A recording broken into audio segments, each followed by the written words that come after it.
When I received the call that my 25-year-old son had passed away from a heroin overdose, I felt every nerve ending and my blood ran cold. I could barely catch my breath. I was devastated, confused, and thoughts of guilt and self-blame blasted through my mind. This was 15 years ago, and it still feels as fresh as it happened yesterday.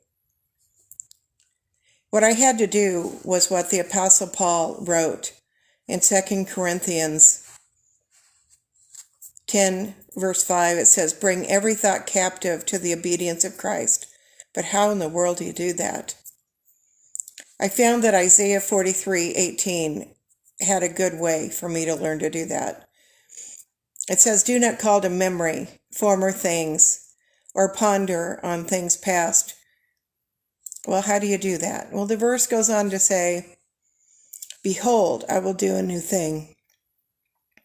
What I imagined myself doing was taking those thoughts of guilt and of shame and trauma and throwing them into a box, slamming the box shut, and putting it on the top shelf.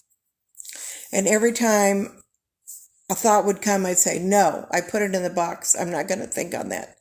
And I had to be relenting, just unrelenting and stopping those thoughts.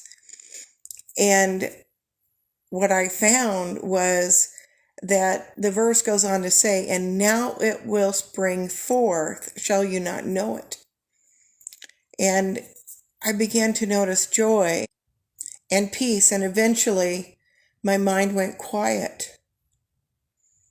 I thought about this as I heard my mentor, Tom Stammen, president of Impact Ministries International, tell the story about how 3 young women were rescued out of sex trafficking in 2020 in Rockford, Illinois.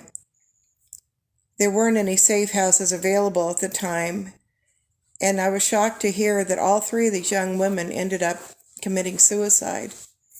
It brought tears to my eyes, and I thought how awful they had to have felt, how much pain and suffering that they had been going through. And I knew that I needed to do something. I couldn't let my son's death be in vain. So I've decided that this year